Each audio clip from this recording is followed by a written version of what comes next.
received notice, when I received notice on March the 17th, that there had been some recommended changes to the language for the cultural arts funding of programs and services.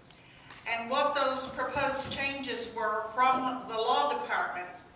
I met with Vincent Ketch, and he told me that yes, there was a strong possibility that this could affect currently funded programs and deny funding to some currently funded programs. So we knew we had to do something. So immediately I sent an email to the mayor and council telling them that I sense very strongly that the Arts Commission would not support those recommendations simply because we were very proud of what we had accomplished with new programs such as capacity building and special projects.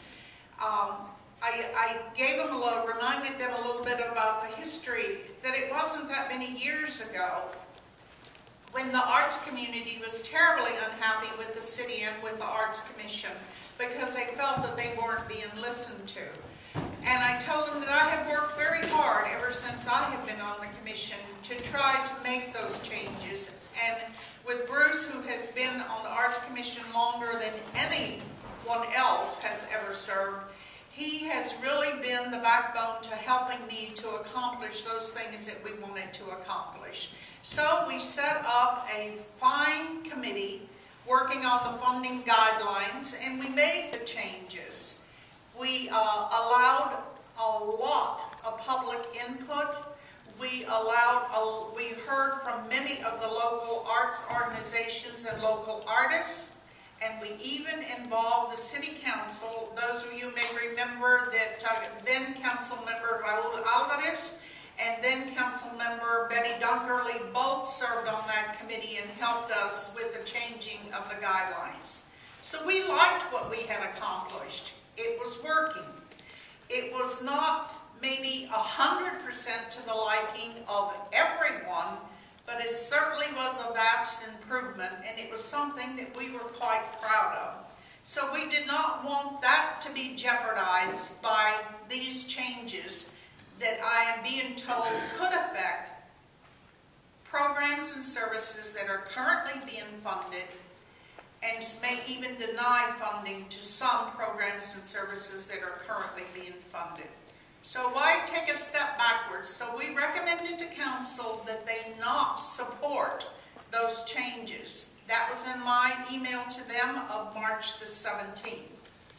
Last night at the Arts Commission meeting, and we held that commission meeting as a specially called meeting because our March the 15th meeting, we did not have a quorum, and so we could not meet. So we had a specially called meeting, and at that meeting we had maybe 40 or 50 of you who came to let us know what you were thinking about the proposed changes and your concern about those proposed changes. The Arts Commission took all of that under advisement, and we listened to you, and we discussed our hopes of getting this turned around. And so we took action last night, and we voted. We voted to let the mayor and council know that the Arts Commission unanimously had voted not to accept the recommended, to ask them not to accept the recommended proposed changes from the law department, and to keep the guidelines that we had approved in December, which would allow us to continue to operate as we had been doing so successfully.